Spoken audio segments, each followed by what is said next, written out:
성전에서 이렇게 나왔어요.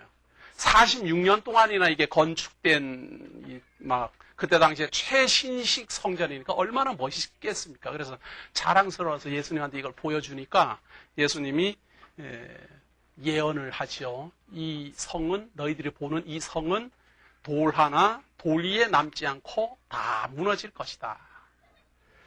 그러니까 그날 저녁에 이제 제자들이 걱정이 돼서 예수님한테 묻습니다. 언제 그런 일이 일어나며, 그런 일이 일어날 때 징조는 어떠한 징조가 있습니까? 그리고 세상 끝날에는 어떠한 징조들이 있습니까? 하고 두 가지를 묻습니다. 그러니까 예수님이 예루살렘이 무너질 때는 군인대가 에워싸게 될 것이다.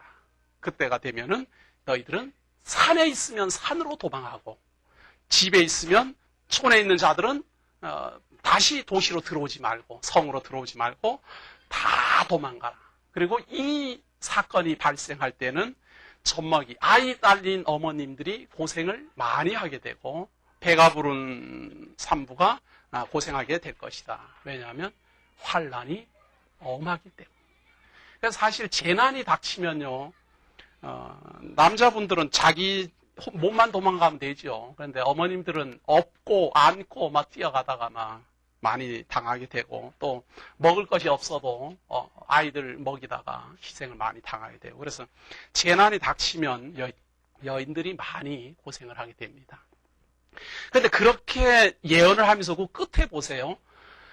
모든 이방에 사로잡혀 가겠고, 그러니까 유대민족이 모든 이방으로 확 확산될 것이다, 그 말이에요. 사로잡혀 가요. 원하지 않아도 종으로 막 사로잡혀 가겠고, 예루살렘은 이방인의 때가 차기까지 이방인들에게 밟힐 것이다. 예언이에요.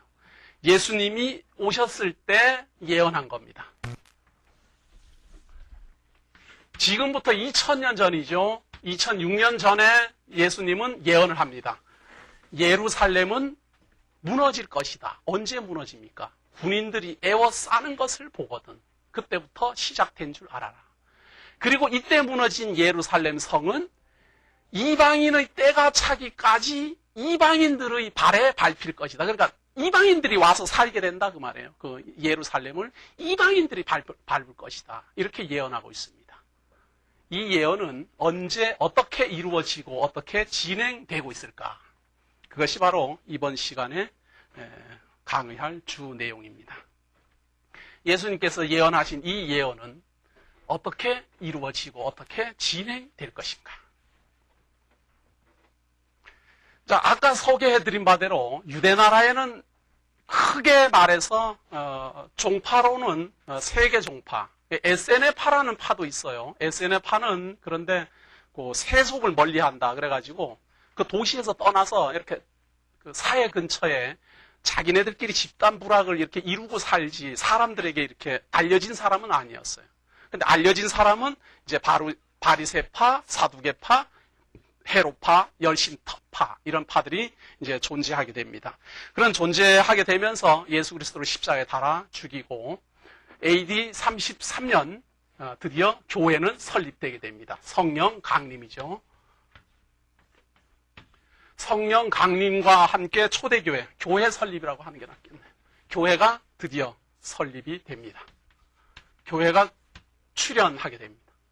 이때가 AD 34년. 이 출현한 뒤로부터 이 이스라엘 유대나라에는 점차적으로 로마 총독이 차지하기 시작합니다. 예수님 당시에는요, 유대나라 전체를 헤롯 가문이 통치했어요. 헤롯 혼자서 했어요.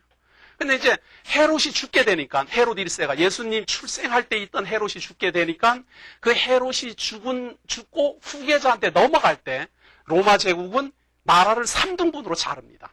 3등분으로 잘라서 그 후계자한테는 유대만 통치하게 해요. 갈릴리는 주지 않습니다. 그래서 나라를 작게 만드는 거예요. 왜냐하면 세력이 커지는 것을 막기 위하여서 그 작은 나라만 배정합니다. 그게 바로 아켈라우죠. 그 아켈라우가 그 세례 요한을 목 베어 죽인 사람이고 예수님이 십자가에 달려 죽을 때 조롱했던 헤롯 왕입니다. 그런데 헤롯 가문의 사람이라고 해서 그냥 헤롯 이렇게 성경을 써놔가지고 이것이 언제 헤롯인지 그게 참 구분하기 어렵죠. 성경을 연구할 때 가장 어려운 점이 이름을 똑같아요. 역사는 헤롯 1세, 헤롯 2세 이렇게 해서 이게 누군지 다른 사람인 걸 알게 돼 있는데 성경은 그걸 밝히지 않아요. 이게 언제 뭐 손준지 아니면 동일 인물인지 몰라요. 이름이 똑같아요. 그리고 가끔 족보에서 우리는 정확하게 쓰잖아요. 누구 아들, 누구 아들, 누구 아들, 누구 아들 이렇게 쓰는데 유대인 족보는 한 3, 4대 저 아래 있는데 내 아들이라 그래요. 이게 확 갭이 있는데도 불구하고 그 갭을 무시하고 그냥 아들이라 그래요. 그러한 족보 체계가 있어가지고 족보를 보고 연대를 계산하면 틀릴 확률이 높습니다. 그것은 잘 생각하셔야 돼요. 그거는 유대인들은 아무렇지도 않게 생각하는 거예요. 그리고 이름을 줄 때도 자기 고대 막 고조 할아버지의 이름을 자에게 손주에게 그대로 칭해요. 그래서 이게 고조 할아버지의 이름인지 손주의 이름인지 역사가 흐르고 나면 그걸 알 길이 없어요. 성경으로 봐서는. 그래서 그 유대 나라 역사를 할 때 그걸 가장 힘들어합니다. 자, 그런데 이 유대 나라가 이제 통치하고 있는 그 4개 종파가 있을 때 교회가 설립이 됩니다. 이 교회는 약 5만에 이르렀다 그래요. 이 초대교회는 약 5만에 이르렀고 대부분의 80% 이상 거의 90% 이르는 사람이 유대인들이었어요. 처음 초대교회는 그래요. 유대인 중심으로 교회가 설립된 겁니다. 이방인은 오히려 소수고 대부분이 유대인이었어요. 이때부터 AD 34년에 시작해서 계속 이방으로 막 안디옥으로 이쪽으로 막 파송하면서 이제 교회가 막 확산되는 거죠. 그리고 막 로마로도 막 바울이 막 가고 이러는 역사가 한 30년 정도 계속 진행됩니다. 그렇게 계속 진행되는 동안에 이 유대 나라에는 열심당원, 아까 말씀드렸던 열심당원들이 반란을 일으키게 됩니다. AD 60년입니다. AD 60년 드디어 열심당원들을 중심으로 해서 반란이 발생하게 됩니다. 무슨 반란인가 하면 너무너무 착취가 심하니까 로마 총독들이 헤롯의 그 가문이 그 아켈라오를 끝으로 해서 헤롯 가문을 완전히 추출해내고 총독들이 유대 나라를 다 통치하기 시작합니다. 그 통치를 하면서 세금 수탈을 심각하게 하는 거예요. 그것도 특히 아주 그냥 그 유대인들이 더 적극적으로 수탈을 합니다. 예를 들면 유대인들은 로마 제국에서는 세금을 뭐 2억 걷어라 이러면은 예 알겠습니다 하고 와갖고는 세금을 5억 걷고 3억은 자기가 먹고 2억은 바치고 이렇게 막 유대인 앞잡이들이 더 막 그냥 그런 엄청난 폭압을 하니까 AD 60년 이들은 드디어 반란을 일으킵니다. 우리가 하나님의 택한 백성으로서 로마 제국의 황제를 섬길 수 없다. 또한 로마 제국에게 세금을 바치는 것은 하나님을 배반하는 행위다. 그래서 반란이 발생하게 됩니다. 이 반란은 어디로부터 시작되는가 하면 맨 처음에 갈릴리 유다가 갈릴리를 중심으로 해서 반란을 일으킵니다. 유다가 이쪽 지역, 유다라는 사람이 갈릴리 전체를 장악하게 됩니다. 사마리아와 갈릴리를 중심으로 해서 전체를 장악하면서 그 지역 사람들을 통치하기 시작합니다. 그리고 세금은 자기에게로 가져오게 합니다. 그렇게 해서 반란이 시작됐고요. 그 다음에 시몬이라는 사람은 이 사해를 중심으로 해서 세력을 규합합니다. 여기에 모여있는 뭐 작은 이 시몬이라는 사람 인격정 같은 사람이에요. 의적질도 하면서 뭐 사람들에게 인기도 끄는가 하면 무자비하게 사람을 죽이기도 하고 이런 역할을 하는 시몬도 반란을 일으키게 됩니다. 그리고 유대 예루살렘에서는 바리새파와 산헤드린 당의 사두개파 이 사람들이 연합해서 이 예루살렘을 장악하게 됩니다. 장악하고 총독을 몰아냅니다. 이렇게 반란이 발생했을 때가 약 AD 60년경입니다. 이때부터 이제 이 나라는 혼란에 직면하기 시작하는 거예요. 유다도 한 세력을 감당하고 예루살렘에서는 바리새파와 사두개파가 연합하여서 백성들을 착취하고 시몬은 사해를 주변으로 해서 착취하고 혼란이 가중되기 시작합니다. 그런데 AD 60년의 영경에는 로마 황제는 저 유명한 네로였습니다. 이 네로는 교회가 이제 세워지고 이탈리아 제국으로 교회가 들어와서 그 로마 시내에 기독교가 전파되는 속도가 너무너무 기하급수적인 거예요. 감당 못할 정도로 기하급수적으로 교회가 막 확 확산되니까 내로는 은근히 걱정도 되는가 하면 이해할 수 없는 이상한 종파예요. 종교의 자유를 허락을 하는 국가이면서도 불구하고 이상하게 이 기독교는 재수가 없어요. 이상하게. 왜 그런 줄 아세요? 첫째, 그리스도를 메시아로 믿으면 누가 메시아라는 뜻인가 하면 로마 제국이 볼 때 천한 민족 중에 하나인 유대인을 하나님으로 믿는 거예요. 유대인을 신이라고 믿는 거예요. 그러니까 재수 없어요. 아니 그런 천민을 무슨 신이라고 믿냐? 그래 재수 없어요. 두 번째, 기독교인은 유대인의 그리스도라는 사람이 왕중왕이라는 거예요. 네로 황제는 황제가 아니라는 거예요. 그는 육신적 황제이고 진짜 우리들의 왕은 그리스도라는 거예요. 이런 걸 뭐라 그래요? 그 나라의 왕이 2명 있다라고 말하는 사람을 역적이라 그러죠. 지금 시대에는 이것이 아무렇지도 않지만 이 조선 시대만 해도 임금님이 계시는데 저쪽 부산 지역에서 내가 임금이다. 그런 거 바로 역적이에요. 그것처럼 로마 황제가 있는데도 불구하고 우리 하나님 나라의 예수가 우리들의 왕중왕입니다. 라고 교회 사람들은 고백을 하니까 역적 중에 역적이죠. 세 번째는 이 기독교인들은 예수를 그리스도로 믿으면요, 경제적 손실을 끼치는 사람들이에요. 이 로마 제국 시대에는 우상이 굉장히 번성을 했어요. 우상이 번성한다라는 것은 산업 활동이에요. 그때 당시로는. 우상을 만들려면 그 뭐 석수쟁이도 있고 거기에 딸려서 밥을 해먹는 사람, 뭐 거기다 떡 만들어 바치는 사람 얼마나 많아요. 그 재관들도 많고 우상이 번성하면 그 우상을 섬기는 그러한 모든 방법들이 그 나라의 경제를 좌우합니다. 경제를 움직이는 거예요. 그런데 예수를 왕으로 믿게 되면 그런 걸 뭐라 그러는가 하면 다 미신이라 그래서 안 믿어요. 그러니까 경제적 타격을 주는 거예요. 우상 숭배하지 마라, 제사 지내지 마라, 절하지 마라. 이상한 데다 여기. 이게 이상한 종파다 이거. 예? 그런데 다른 이방신들은 그렇게 믿지 않습니다. 우상을 믿는 사람들의 특징이 무엇인가 하면요, 하나같이 이 신도 신고 이 신도 좋고 저 신도 좋고 천장신도 좋고 바닥신도 좋고 다 좋아하는 게 우상 숭배자들의 특징이에요. 네? 불교도 좋고 천주교도 좋고 니도 좋고 나도 좋고 몽땅 다 좋아하는 게 미신 믿는 사람들. 이 미신 믿는 사람들은 굉장히 마음이 넓은 것 같지만 사실은 혼돈스러워서 그렇습니다. 누구를 정확한 내 신랑이라고 말을 할 수가 없는 거예요. 왜?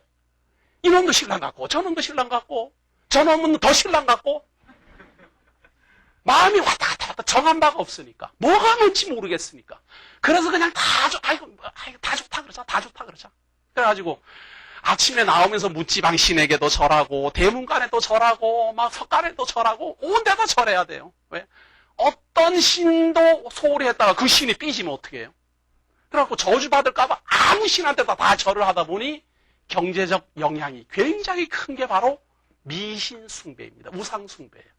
기독교를 믿으면 자꾸 없애는데요. 하던 것도 없애버리고 절하던 것도 없애고 뭐 만들던 것도 안 하고 재수없다. 네 번째는 이상해요. 자기네들이 볼 때는 이상해요. 하인, 옛날에 이 노예는 말이에요. 물건과 같았어요. 주인의 권한으로 죽일 수도 있고 살릴 수도 있고 자기 마음대로 할 수 있는 물건이에요. 팔 수도 있고 살 수도 있고. 그런 노예를 향하여 형제여, 자매여 그런단 말이에요. 이해할 수가 없어요. 자기 종한테 존댓말을 하고. 그래서 그 로마 시대의 기독교 그 영화 이런 걸 보십시오. 그 하인한테 존댓말 한다고 화를 막 내잖아요. 자네는 종한테도 존댓말 쓰나? 이러면서. 왜? 신분의 차이가 없어져요. 이게. 그러니까 귀족적인 사람들이 볼 때는 참 이상한 종파예요. 다섯 번째. 이들의 모임을 가만히 보면요. 한적한 곳에 모이는데 남자 여자 구분이 없어요. 다 같이 모여갖고 밤에 모이면 무슨 불 들고 어두운 데 모여갖고 아멘 할렐루야 뭐 노래 부르고 지나가면서 보면 무슨 귀신 들린 사람들 같아. 아주 이상한 예배의 형태. 남자, 여자 구분이 없는 이상한 예배의 형태예요. 그래서 네로 황제는 고민하기 시작합니다. 저것들을 어떻게 엮어낼까? 정치인들은요, 여론을 중요히 여기기 때문에 이러한 이상한 여론을 가진 종파가 로마에 자꾸 번져온다고 하니까 그걸 머리에다 둘 수밖에 없어요. 심리에 둘 수밖에 없어요. 그러다가 뭐 학자들은 네로가 불을 질렀다고 그러고 뭐 그것은 뭐 규명할 수 없다 뭐 그러는데 로마 시내에 대화재가 발생합니다. 지금으로 말하면 무슨 구, 여기가 무슨 구예요? 여기가 3번 구? 아니죠. 3번 동이죠.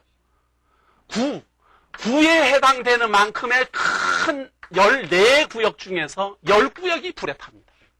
로마 시내 전체에서. 10구역이 불에 타고 나니까 이 화재 사건을 네로는 누구에게인가 덮어 씌워야 될 거 아니에요. 그래서 덮어 씌운 게 바로 이 제숫대가리 없는 기독교인들이다. 이것들이 자기네들을 종교활동을 방해한다고 해갖고 구역 곳곳에서 지금 불을 질러갖고 이 화재를 일으킨 장본인들이라. 그래서 네로 시대부터 기독교에 대한 박해가 본격적으로 시작됩니다. 네로 시대 전에는요, 박해를 하긴 해도 그냥 우습게 여겼어요. 상대할 가치도 없는 종파, 시시한 것들, 촌놈들 놀고 있네, 뭐 이런 정도였어요. 그런데 자꾸만 퍼져나가면서 이게 5만, 10만 막 이렇게 되니까 이게 그냥 소홀히 여길 대상이 안 되고, 그리고 무엇인가 대형 화재가 나면 정치인들은 그것을 누구에게인가 지금 전가미 시켜야지 돼요. 그래야지 이 정치인들은 자기가 할 말이 있단 말이에요. 그래서 누구에게인가 여론을 호도시켜야 돼요. 그래서 선택한 것이 바로 기독교인에게로 전가시키는 거였습니다.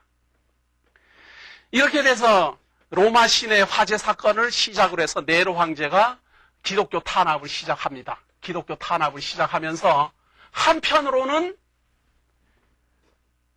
팔레스타인 지역에 반란이 일어났다는 소식이 접수가 되는 겁니다. 나라를 뭐 나눠갖고 총독을 쫓아내고 뭐 살인을 하고 난리가 났다는 거예요.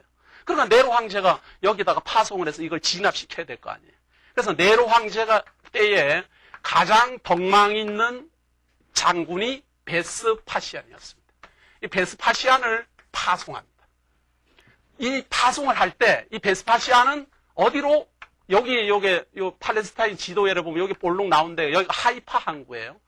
이 항구로 진입해 들어옵니다.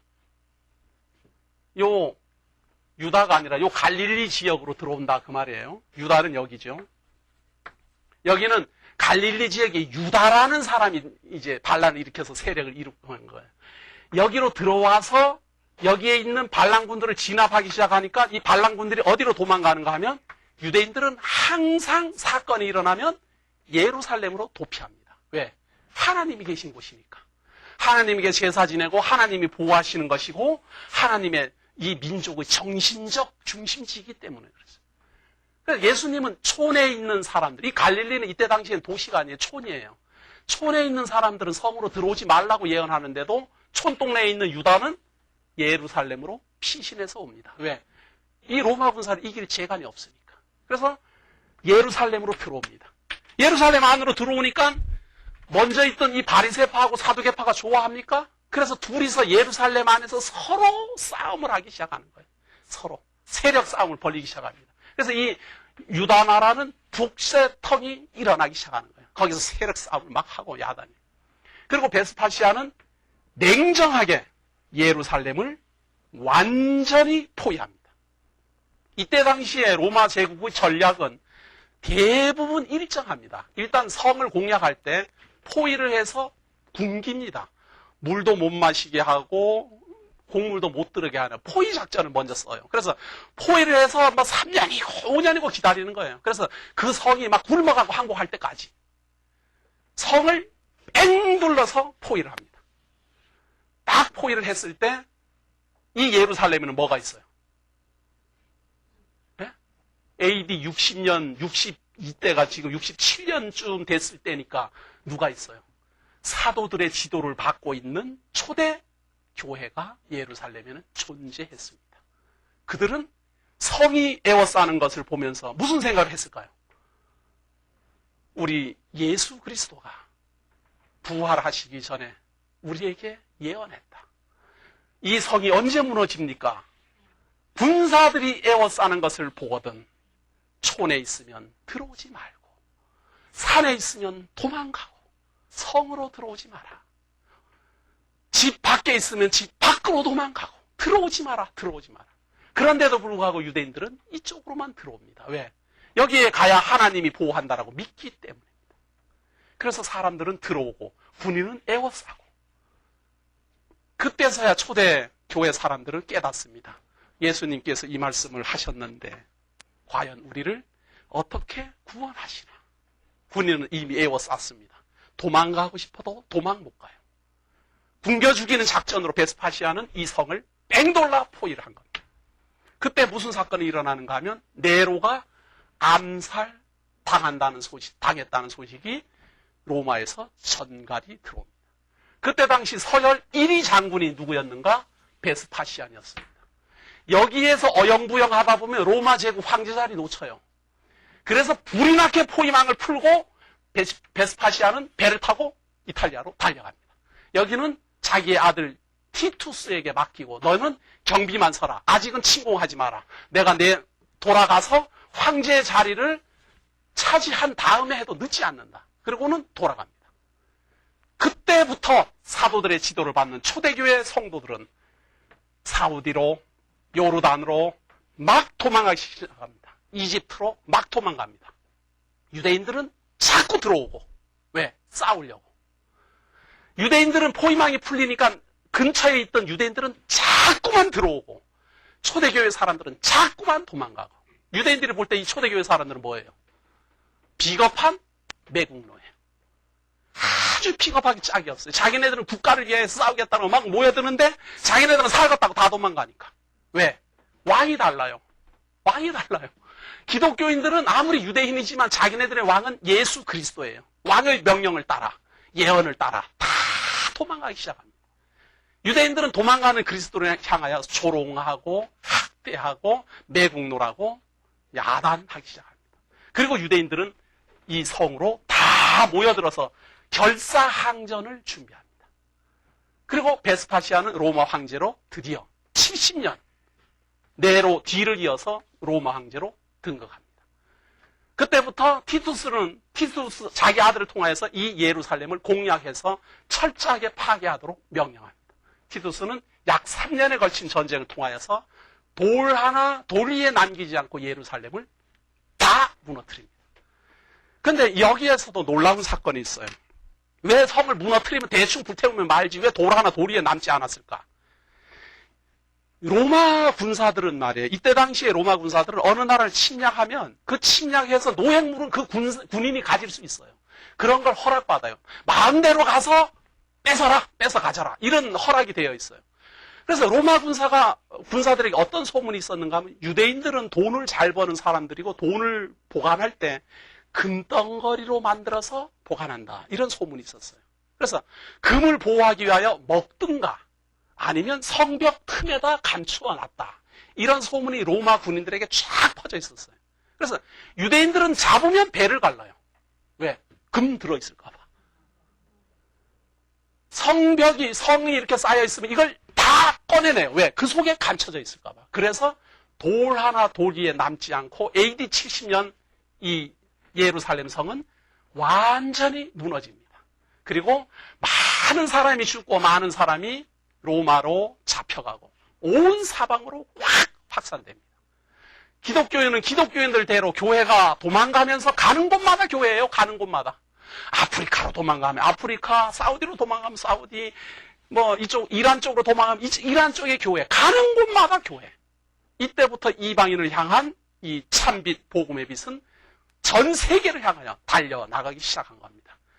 예수 그리스도가 예언한 대로 성령이 임하면 예루살렘과 사마리아와 땅끝까지 이르러 내 증인이 되리라 하심이 이 사건을 통해서 성취되기 시작한 겁니다.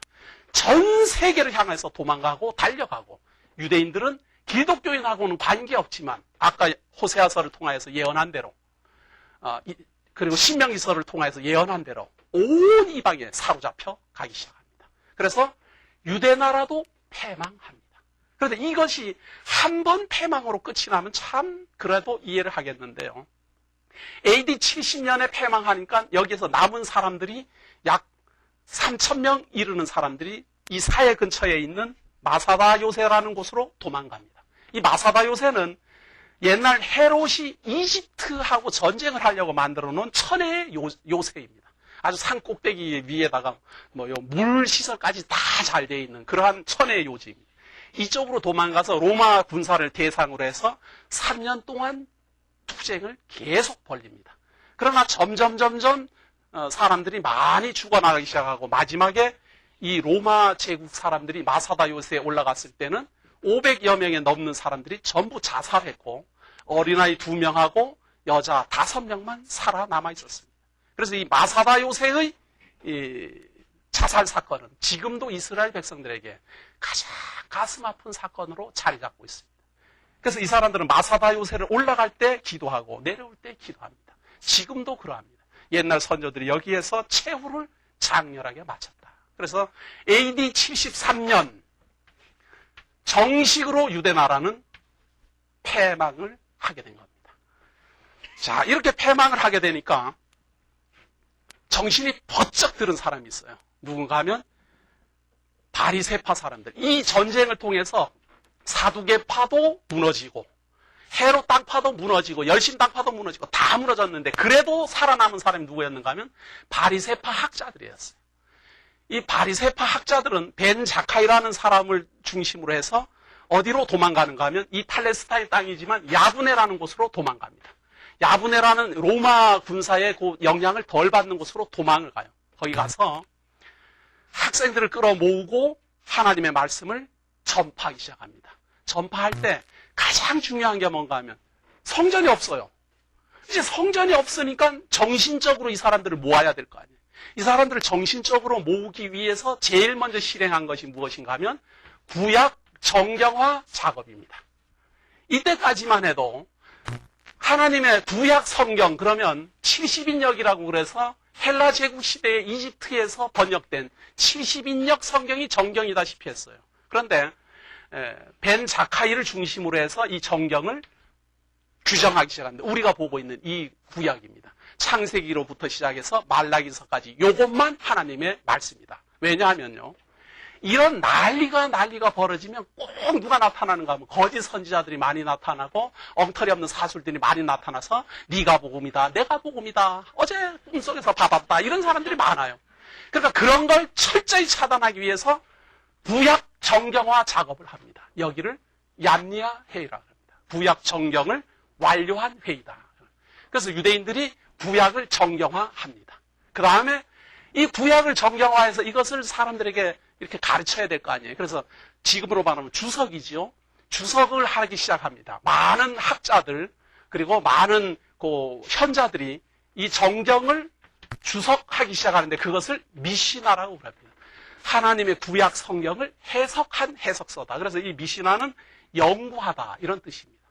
그리고 이 미시나를 가지고 살아남아 있는 백성들에게 가르치기 시작하고 그들에게 이 하나님의 말씀을 자꾸 전승하기 시작합니다. 그 전승하는 것을 바로 탈무드라고 그럽니다. 이 탈무드는 그 지역의 특색을 따라서 조금씩 다르게 가르치기 때문에 이집트 탈무드, 바벨론 탈무드 그래서 몇 가지 종류가 있습니다.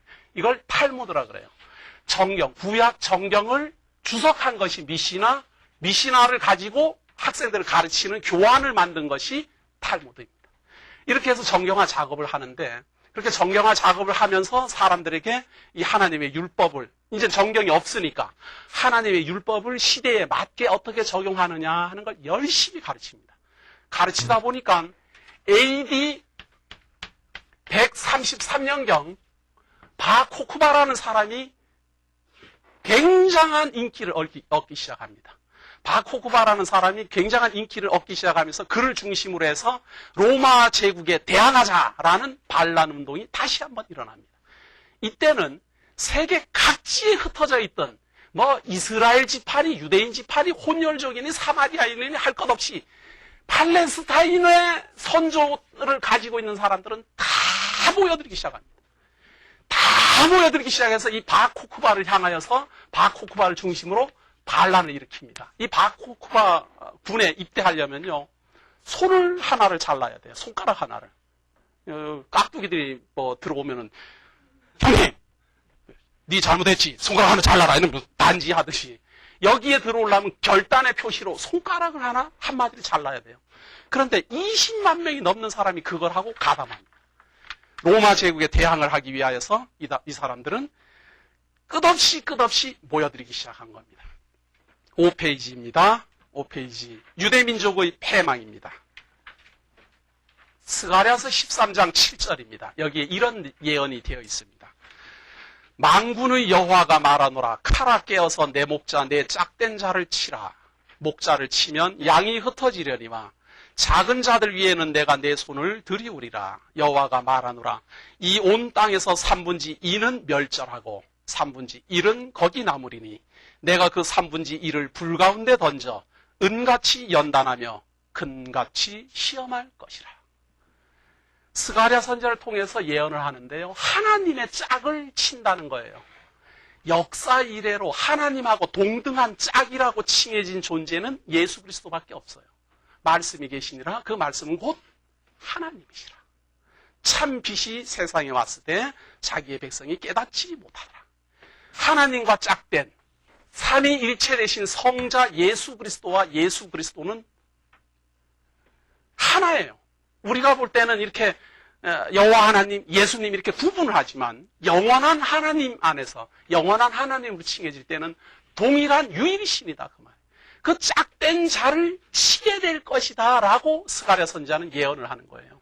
그런데 그걸 치게 되면, 그 목자를 치게 되면 어떤 일이 일어나는가 하면 그 목자를 따르던 양들이 흩어질 것이다. 예수 그리스도가 십자가에 달려 죽으시고 이 예언은 AD 70년 정확히 이루어집니다.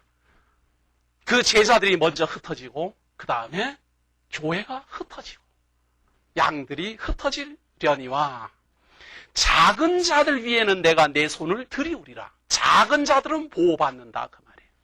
잘났다라고 생각하면 죽고 죽었습니다 하면 살고 죽으면 살리라. 죄인이라 그러면 구원함에 이르고 의인이라 그러면 심판에 이르고 작은 자들 위에는 하나님의 손이 들이우리라. 보호가 있다. 모두 다 멸절을 당하는 게 아니라 짝된 예수 그리스도를 치고 나면 양들이 흩어지는데 그 흩어지는 작은 자들을 하나님은 따라가면서 보호하는 겁니다.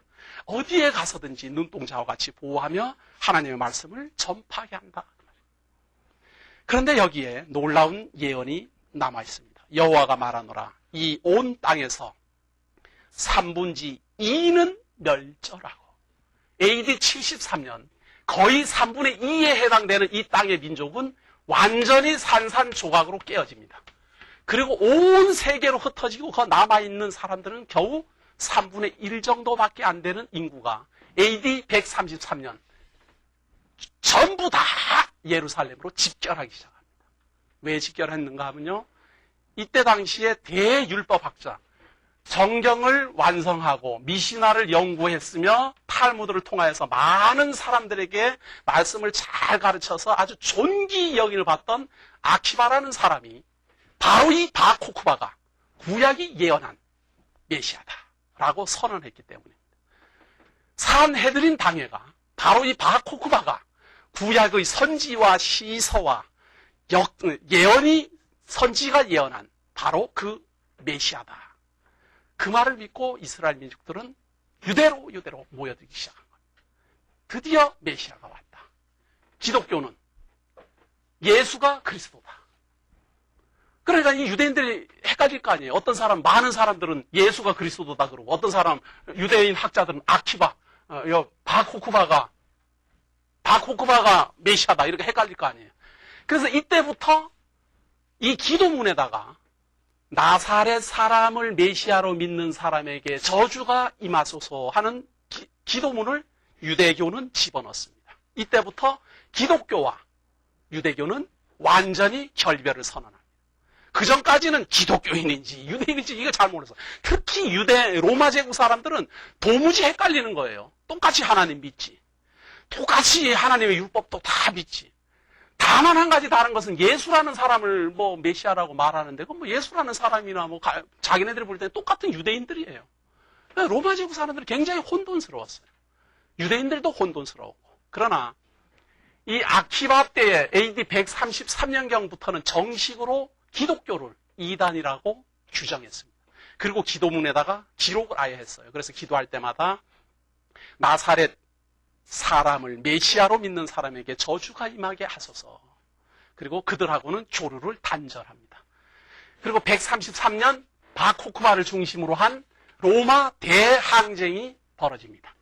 이 사람들 세력은 굉장했어요. 승리도 많이 했고 전쟁도 얼마나 잘했는가 하면요, 수많은 로마 제국의 통치하에 있던 그 유대인들을 막 구원해내고 막 그랬습니다. 그래서 그 화폐까지 자기네들이 만들었어요. 돈까지 만들어갖고 자기네들이 그걸로 통용하고 뭐 시장도 구성하고 바코크바는 자기가 메시아다 이래갖고 빛나는 옷을 입고 다니고 할 건 다 했어요. 메시아 폼은 있는 대로 다 잡았습니다. 그러나 그 바코크바의 활동도 4년을 넘어가지 못합니다.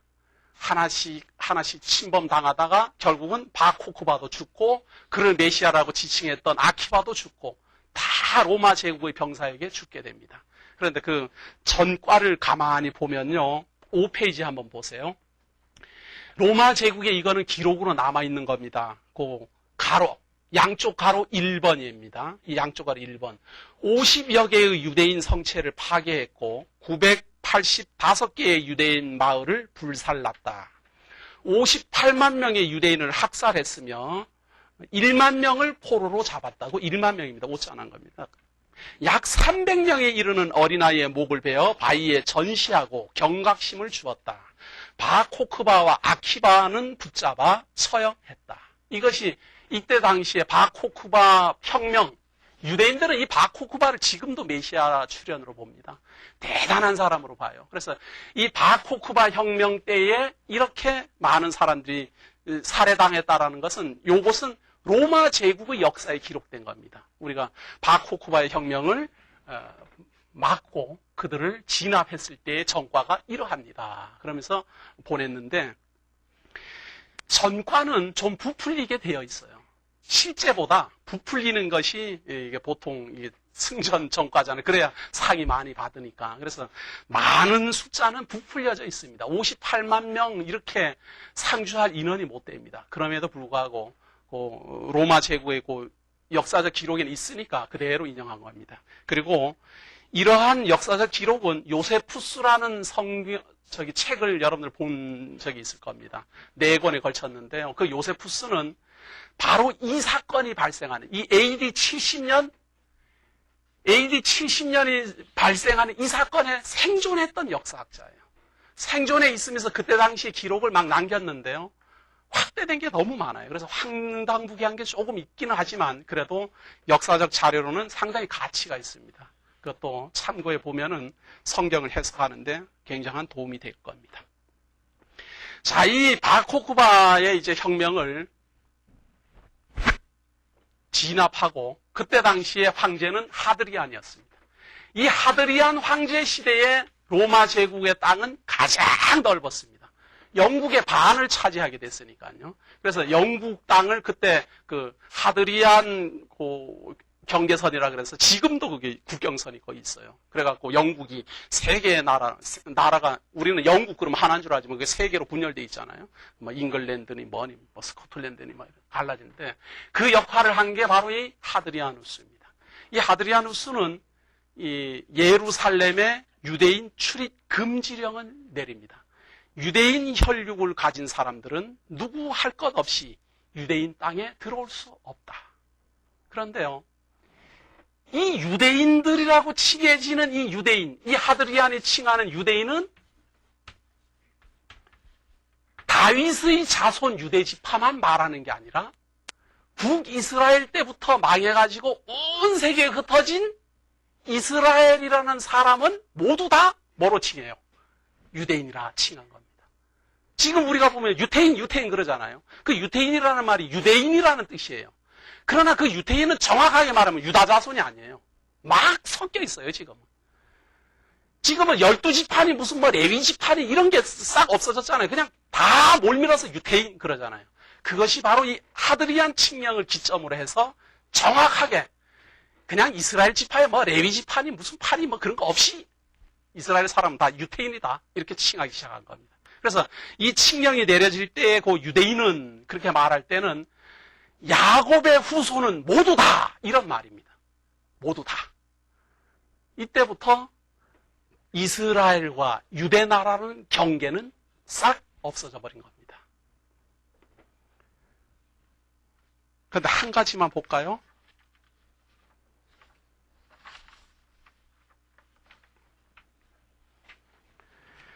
(7페이지를) 하나 봅니다. 한 구절만 봅니다. 7페이지입니다.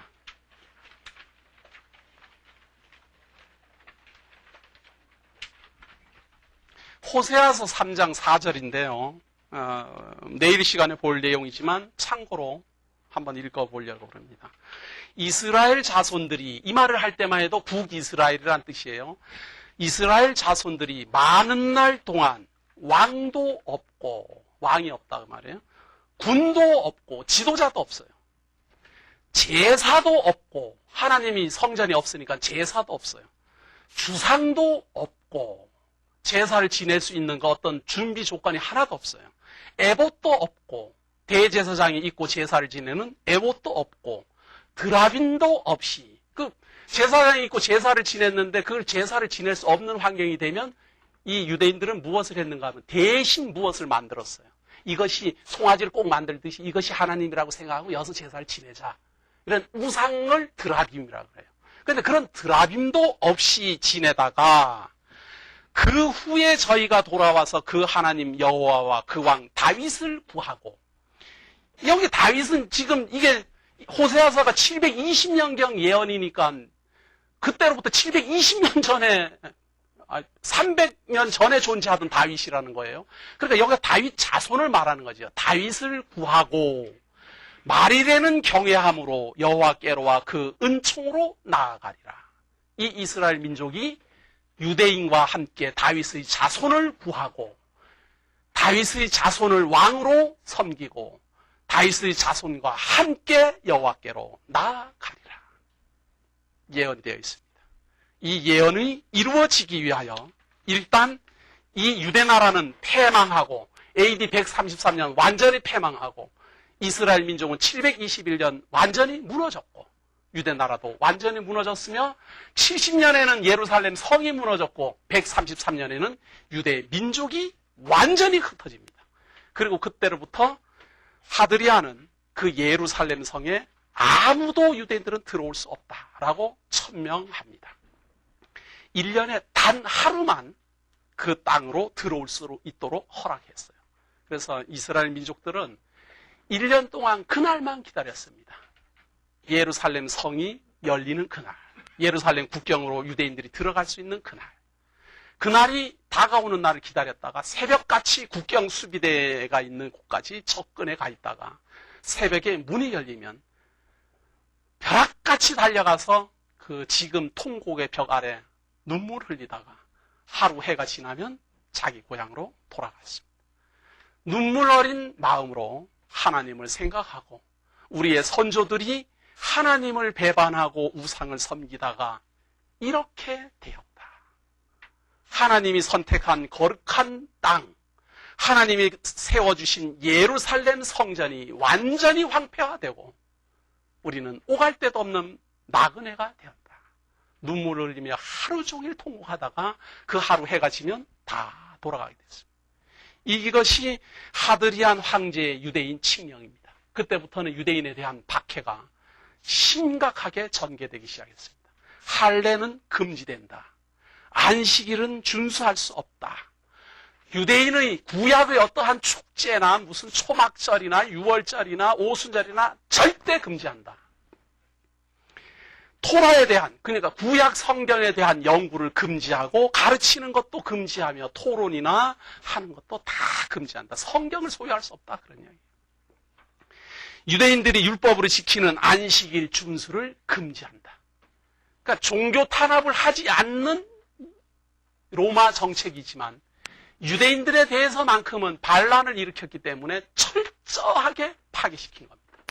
그래서 드디어 예루살렘 땅에는 유대인이라는 존재는 한 명도 존재하지 않도록 만들어버립니다. 그런가 하면요, 예루살렘 성이 놓여있던 거기에서 예루살렘 성터를 완전히 파내서 옮겨버립니다.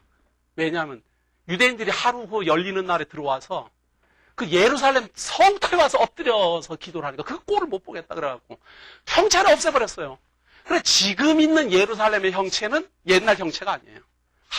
하드리안이 싹 없애버리고 거기에다 주비터 신전을 세웠습니다. 그리고 주비터 신전을 세워놓고 세계 각지에 로마 제국 치하에 있는 로마 제국 사람들에게는 주비터 신전 성전세를 걷었어요. 그래서 철저한 출입 금지와 박해가 하드리아누스 때부터 시작해서 유대인들에게 일어나게 됩니다. 이때로부터 유대 나라는 눈물 어린 방랑과 나그네와 나라 없는 서름과 왕도 없고 군도 없고 제사도 없고 아무 정신적 중심이 없는 상태로 오랜 세월 동안 세계 각지로 흩어져서 살게 됩니다. 이것이 바로 하나님이 선택한 백성 유대 민족의 모습입니다. 내일은 이제 이스라엘 민족의 회복, 하나님께서는 약속했습니다. 북이스라엘이 멸망해도 회복할 것이다. 유다가 멸망해도 회복할 것이다. 그 회복 사건 제3절로부터 내일 강의가